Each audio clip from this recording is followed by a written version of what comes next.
Question number 1 कर लिया, question number 1 का पहला फिगर कर लिया हमने। अब हम क्या कर रहे हैं, क्वेश्चन नंबर 2 का दूसरा फिगर कर रहे हैं। ठीक है, ये भी पैरेललोग्राम ही है, ये भी पैरेललोग्राम। देखो टू साइड आपस में क्या है, एक दूसरे के पैरेलल है। तो क्या लिखोगे, क्या लिखोगे, A B C D is अ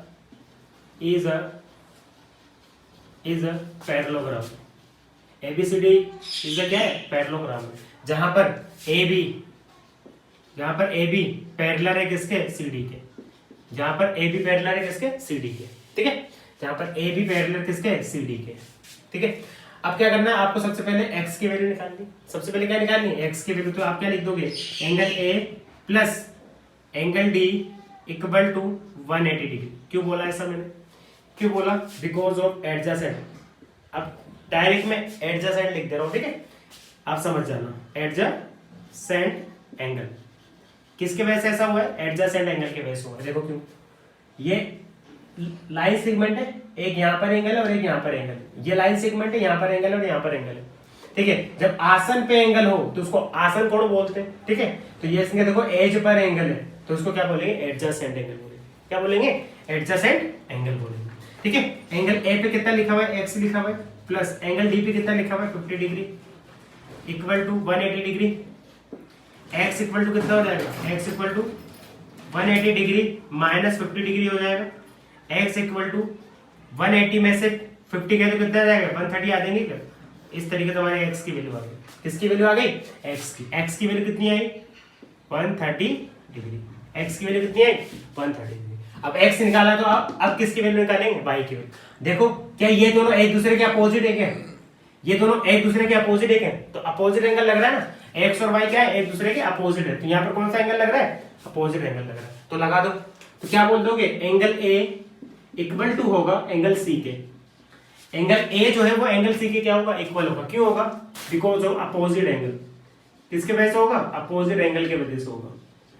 ऐसा क्यों हो रहा है, अपोजिट एंगल। और याद रखना अपोजिट एंगल हमेशा क्या होते हैं, इक्वल होते हैं। अपोजिट एंगल क्या होते हैं, हमेशा इक्वल होते हैं। तो angle if angle A equal to 130 degree है, if angle A equal to कितना है, 130 डिग्री है, then angle C equal to कितना हो जाएगा, एंगल C इक्वल टू कितना हो जाएगा, 130 डिग्री हो जाएगा। और देखो एंगल C पे क्या लिखा हुआ है, एंगल C पे क्या लिखा हुआ है, y लिखा हुआ है ना, तो y की वैल्यू कितनी आ जाएगी, 130 डिग्री आ जाएगी। y की वैल्यू कितनी आ जाएगी, 130 डिग्री आ जाएगी। ठीक है, एंगल A और एंगल C एक दूसरे के अपोजिट है, तो ये 130 है या 130 है, तो ये भी कितना होगा, 130 होगा। y की वैल्यू कितनी आ गई, 130 डिग्री आ गई। y की वैल्यू कितनी आ गई, 130 डिग्री। तो ये दोनों इक्वल हो गए।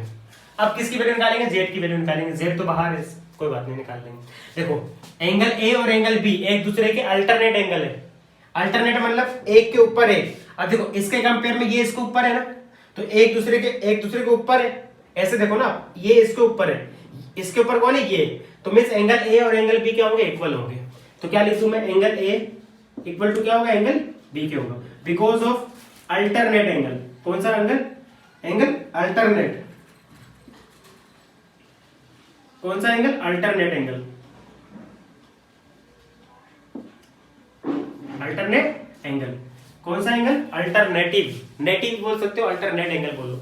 मींस ये दोनों एक दूसरे के अल्टरनेट, एक दूसरे के ऊपर है। ठीक है, तो और याद रखना अल्टरनेट एंगल की वैल्यू हमेशा क्या होती है, इक्वल होती है। अल्टरनेट एंगल की वैल्यू क्या होती है, इक्वल होती है। और अपोजिट एंगल की वैल्यू भी क्या होती है, इक्वल होती है। ठीक है ना, तो if angle A equal to कितना है, एंगल A पे कितना है, 130 है, तो एंगल B भी कितना होगा, एंगल B भी कितना होगा, 130 डिग्री होगा क्या।